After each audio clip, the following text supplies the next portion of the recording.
All right. So, yeah, this question here. This is. I think there's a few different questions at play, and forgive me for attempting to exhibit a little bit of nuance. So, what you said is, how can I put this more plainly? Lopez was likely fired for promoting reparative therapy.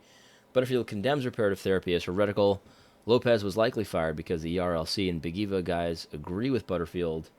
You can't agree with both. Choose Lopez or Butterfield. So you like my input here. Am I missing something? Well, I don't know if you're missing anything. I wouldn't. I have no idea if the ERLC and Big Eva agree that reparative therapy is heretical. So there's a couple things going on. So Butterfield is a Reformed Presbyterian. I know a little bit about Reformed Presbyterians because my brother went to the very small, very exclusive Reformed Presbyterian seminary, and that's where he got his MDiv.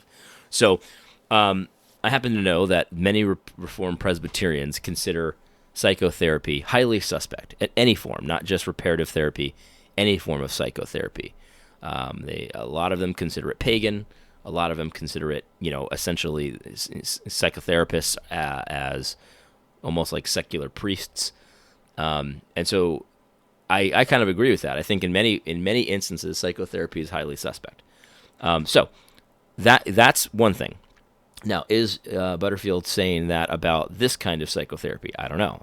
I mean, I don't know if that's where she's drawing this opinion.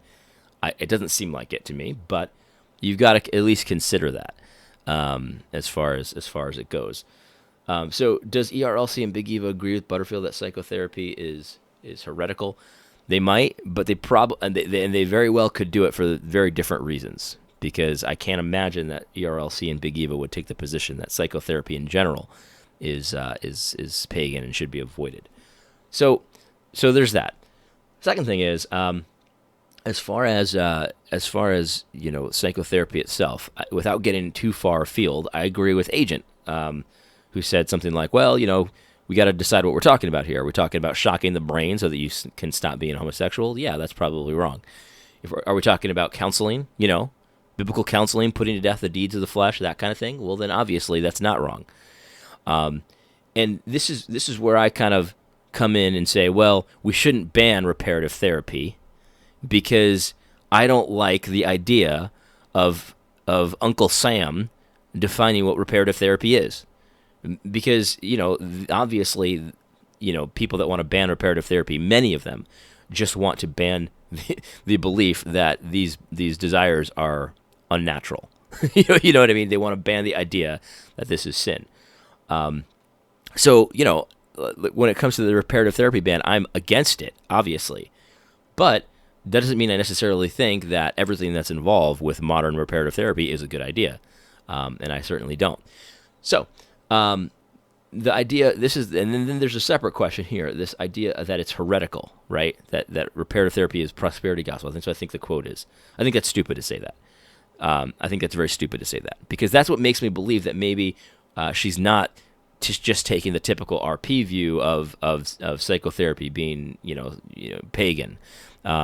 So because when she says it's a prosperity gospel and it's like if you join Jesus everything will be fine, and that's like that's a form of the prosperity gospel. I don't think that's a form of the prosperity gospel. I think that's stupid to say that because it's completely fine to ask God and to expect God to answer your prayer of, hey, I don't want to have these vile affections anymore. Please, God, help me. And then talk to a biblical counselor about that and get tools to resist it. And what does it say in the Bible? It says, resist the devil and he will flee from you. So I don't think that's a form of the prosperity gospel. I mean, the prosperity gospel, at least as far as I'm concerned, used to be, you sow a seed into my ministry, give me $10, and then God's going to send you a check for $10,000, like something like that, something really ridiculous and conjuring and magical like that. That's what I thought we were talking about. But, it's not the prosperity gospel to say, look, I'm going to obey Christ. I'm not going to borrow money. I'm not going to buy more than I can afford. I'm going to save money for my posterity and all these things. And eventually I'm going to be in a better financial position than if I didn't obey God in those areas. That's not prosperity gospel. That's just biblical reasoning. Anyway, so yeah, there's a couple different questions here. There's a couple different things going on here. To say that reparative therapy is prosperity gospel, I think, is silly. But that doesn't mean I like reparative therapy necessarily. It all depends on what we're talking about.